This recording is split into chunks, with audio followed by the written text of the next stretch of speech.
By popular demand, I have finally given in. It's time to learn about this imaginary place that everyone keeps claiming exists called Latvia and or Latvia, as some might say. I'm kidding. I know it's a real place, but today we're going to be checking it out and learning a little bit about it. And what better way than to react? We're going to be linking the original video down in the description below. But if you like the commentary and discussions we do here on my channel, consider subscribing so you stay up to date on everything. We've been learning a lot about Europe, specifically about Central Europe and Balkan countries and the whole shebang. You know how it goes. But we're going to give Latvia a fair shake. So consider subscribing. But also, if you like these videos and want to support me, go above and beyond and support me, consider dropping a super thanks. Goes a long way to buying me some drinks. So cheers. Let's get into it. I have no idea what to expect about this video. Let's see if Latvia is real. Today we're traveling back to the Baltics and to the last of the three brothers, Latvia. Now let's be fair, this country does not make the headlines often, but we're about to change that, as Latvia is just packed with rich history, culture, and tall women. I've heard about this. Okay, so transparency, as much as I'm joking, I've heard of Latvia, and I've heard of tall women. Now, do I believe it? I don't know. I've never been. Have I researched it? No, I have not. Do I like tall women? Hey, some say that's my preference. So maybe you and I, Latvia, are meant to be. And apparently it's the birthplace of jeans, home of the first ever Christmas tree, also the birthplace of pretty much every single fashion model in the world, and also where you can choose to spend a night in jail. Okay, slow down. A lot of bold claims here. Was the first Christmas tree really in Latvia? I'm a fan of Christmas. I love Christmas. I'm a sucker for Christmas. So I'm a little, not that I don't believe it, but I'm a little skeptical because that's crazy because I never knew this. So the jeans one, I still kind of go like, how? That's kind of crazy, but maybe, I don't know. But the Christmas tree one, that's kind of like, maybe I'm going to be a little skeptical. Maybe I'll look it up after this video, but let me know in the comments if this really is where the first Christmas tree came from. Hey, I'm going to keep a mind open about it, but I'm hitting the doubt button, okay? I'm doubting. Now let's not wait anymore, it's time to unravel everything about Latvia. So, first order of business, where can we find this underrated and over-interestingly country? Well, it's nestled in northeastern Europe, right in the middle of their two brothers. Estonia sits to the north and Lithuania down south. Which a lot of you have been requesting that I check out Lithuania as well. Actually, correction, all of you guys have been, not all of you, but a lot of you have been requesting that I check out Estonia, Lithuania and Latvia, the Balkans, which we will be learning about. So if you're watching this video and be like, oh, why hasn't he talked about it? Just give it some time. I'll get around to these guys. I know a little bit about Lithuania because of basketball, but I do want to learn a lot more about this region of the world. To the east, they border both Russia and Belarus, while to the west, on the other side of the Baltic Sea, Sweden waves back to them as a constant reminder that Latvia probably never will beat them in the game of ice hockey. You know, this is funny if you like ice hockey and are not Latvian. Because ice hockey isn't about fun in Latvia, it's more of a national passion. Should I get into ice hockey? I briefly got into it because in my college hometown, Dallas, at the time they introduced the team, so I got kind of into it. But after that, I really didn't care. But now I live in Seattle, and so I'm kind of like, I have a hockey team over here. Should I get into hockey? I don't want to cover it on the channel. Maybe we could, but it would be kind of cool, I guess, if when I go to visit you guys, in any of these countries, like let's say for example Latvia, if I come to visit, which I'm kind of feeling like I want to, it'd be cool to check out a hockey game. I just won't know anything. And also, as every Swede has already forgotten about the loss in the quarterfinals at the World Cup of 2023. Latvia is a fairly small country with about 64,000 square kilometers of landmass, which as a comparison is about half the size of the US state of Georgia. And with that size, Latvia ranks in at the 125th spot in the world in terms of area. The population number also places Latvia on the lower side of the world list. With roughly 1.9 million people, this... Wait, what? Nah, I think this is like a 2-year-old video. So even in 2 years, how much 2 or 3 million, let's say 3 million people. That's nothing. Yo, that's actually kind of crazy. Is that accurate even now? We get those in like one city in America. So that's what's crazy. Nah, that just seems really low. That maybe I'm just an entire country with 1.9 million people. That's crazy. Hey, you know what? If anything, it's impressive. The country has about a fifth of the average US state population. And to give even more perspective to it, that's less than the population of the city of Houston, Texas. Exactly. That's why I'm like, what's going on? Well, Like, I can't fathom that not that many people in a city. Like it's like I don't compute it. I think I just have to see it to believe it. I don't know. But that's pretty. I mean, honestly, would I take a big country with a lot of people? Probably, but I don't know. That's just crazy. It's just it blows my mind. as an ex-girlfriend once told me, size isn't everything. And as with most nations with a bit lower population, most of that population lives in one of a few major cities. And in Latvia's case, Riga, which is the nation's capital, is home to almost half of the entire population. What? No, this is crazy. This is actually crazy. The city sits on the coast of the Gulf of Riga and is around 300 square kilometers in size. And it's a beautiful place with a lot of old buildings still remain. I love this aesthetic. I'm going to be honest. I hate this industrial, crude look that America has right now. I love older buildings. So much character to it. So much life, so much history, you know? In fact, Riga's Old Town is a UNESCO World Heritage Site, which basically means that it's a place of outstanding universal value. And the city was also named the European Capital of Culture back in 2014. So you're saying I need to visit? I'm convinced. The country's second largest city, Daugavpils, holds roughly 100,000 people, and that city does also hold distinct imprints of Latvia's vibrant history, with its medieval castles and Soviet-era architecture. The third and fourth largest cities are Liepāja and Jelgava, home to about 80,000 and 60,000 people respectively. In terms of landscape, Latvia is pretty similar to the other Baltic nations, a flat country with the highest point reaching just 312 meters. However, That's crazy. Sorry, I know I keep saying that's crazy, but it's like, to me, I just can't I just can't envision what it would look like with not that many people. But I feel like it's a good thing because then doesn't feel congested, doesn't feel crowded. It's a beautiful country with lush forests, Wow. over 3,000 lakes and 12,000 What? rivers. The longest and most famous one, the Daugava River, stretches over 1,000 kilometers and travels from Russia through Belarus and then empties into the Gulf of Riga. And that the capital sits on the banks of this river is So I bet the fishing and the fish are delicious over there. no coincidence, as it has played a big part in the country's history and made Riga a real trading center between different civilizations. So besides the capital having a central role in the past, how did history form Latvia into the country we see today?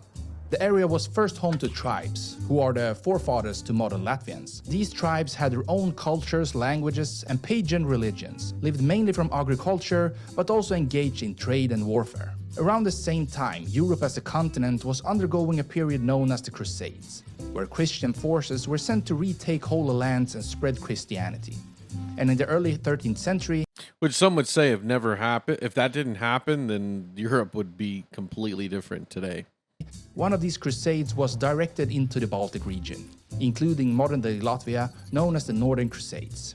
The people leading these crusades were the Germanic Teutonic Knights, Christian knights from Germany.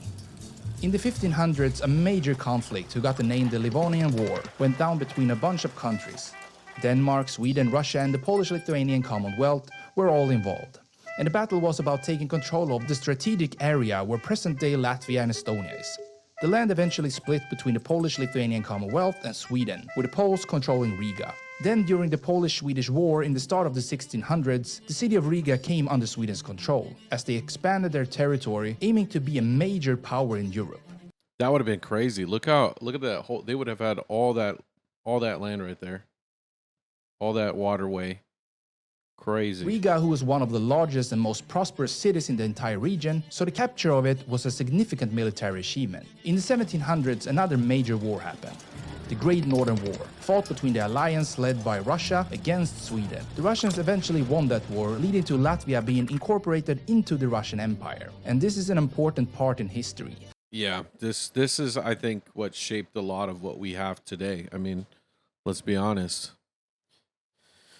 Not a fan of the Russians myself, but you know, this changed the trajectory of history for these countries for sure. As it marked the start of the Russian control over Latvia, which, with a brief period of independence from 1918 to 1940, lasted until the collapse of the Soviet Union in 1991. And that particular year, 1918, is a great meaning to Latvia, as on November 18th of that year, they declared independence from Russia, after Nice. years of the people starting to take pride of their unique culture and identity, a period known as the National Awakening.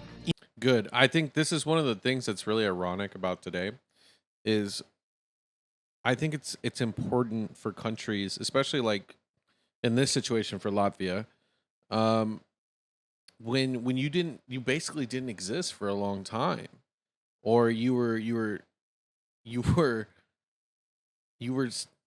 didn't have any identity, right? You couldn't be proud of who you are. And that's why nowadays, I think it's important for countries to be proud of their history, be proud of who they are, be proud of the freedoms that they have, be proud of where they were and where they are now. Like, I think that's why it's important to even also preserve that. But it's weird that people get labeled like racist and fascist and all this crazy shit. But it's like, it's not when your country didn't exist because there was an oppressing power that decided that you shouldn't exist. That's crazy to me. No, if you've achieved freedom and independence and you have a sense of national pride, I don't think there's anything wrong with that. If anything, I think there should be more national pride within countries. I guess that's really what I'm trying to say. And I think it's really cool that you guys achieved independence. Soviets signed the Treaty of Riga, a peace treaty that recognized Latvia 1920 of their unique culture and identity, a period known as the National Awakening. In 1920, Soviets signed the Treaty of Riga, a peace treaty that recognized Latvia as its own country. Good. However, it didn't take long for them to break that promise, since in 1939, Soviets signed a secret deal with Germany that decided that Latvia should Not good. That is not good. And hey, fuck Germany for that. be part of Soviet and forced them to joining the following year. During World War II, Germany took control of Latvia, but only for a couple of years, as the Red Army, the army of the Soviet Union, later kicked the Germans out and made Latvia part of the Soviet once again. In 1987, Latvia together with Estonia and Lithuania joined together in the Singing Revolution against Soviet. And in 1991, Soviet agreed that Latvia was its own country. In 1993, Latvia had its first election, where people could vote 1993? for its own country.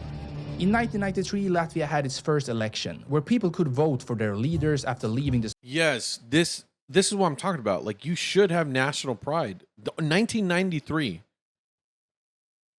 Oh, what? That's not long ago. That's not that long. Soviet Union. And they also made new rules for its country, a constitution. In 2004, Latvia joined both NATO and the European Union. And in 2014, they started using the euro as its currency. Dang, y'all. Hey, Latvia really came a long way. I'm kind of liking this.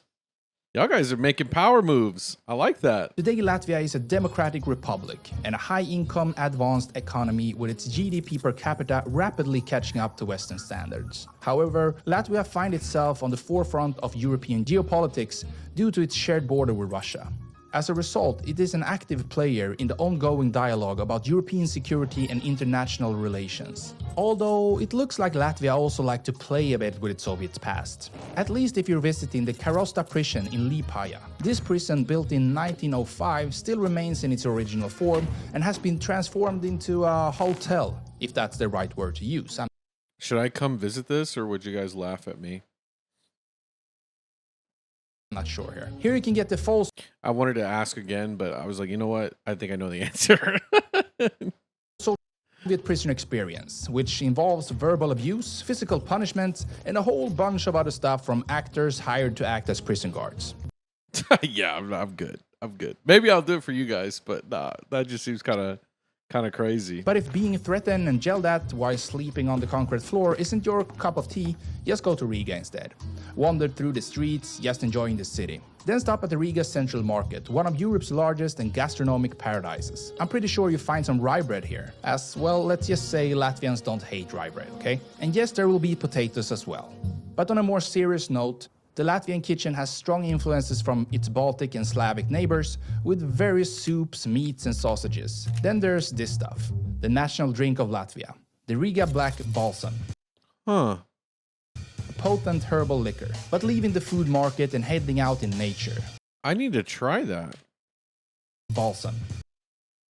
Riga Black Balsam. I don't know. I'm going to be honest. This place sounds kind of cool. Like, this sounds like the place to be. Maybe I need to live in Latvia. A potent herbal liquor, but leaving the food market and heading out in nature. Both Gauja and Kemeri National Parks offer some amazing sights. These you could make, I don't know if it's just me, but you could make movies here. It's so beautiful. Then there's the Ventas Rumba, a spectacular waterfall that's actually the widest in Europe, with its around 100 meters in width and just 2 meters in height. But the waterfall can actually reach about twice that width during floods. And if you're looking for beaches, check out the city of Jurmala, which offers some pretty stunning ones, and a vibrant nightlife as well. But while you're out seeing all these places, don't be afraid if you come across a giant supermodel, because, you know, you will. You see, first of all, Latvia has one of the highest proportions of women to men in the world, meaning there are more ladies than gentlemen. Look, I'm going to be honest. I always say that on this channel, I'm a tourist. I'm not a passport bro. But maybe I need to make an exception for you guys. Change my life. Change my life is what I'm saying. They also have the tallest women in Europe, with the average sitting at 170 centimeters or 5'7". How many of you watching are taller than this? So a lot of girls. They're tall. Maybe there's not a big of a surprise that you find more high fashion models in Latvia than in most other countries on earth when looking per capita. Now here's something you probably didn't expect to read. Jeans were invented here. This one's I'm a little skeptical of, but I'll keep an open mind. But maybe it's right. Maybe it's true.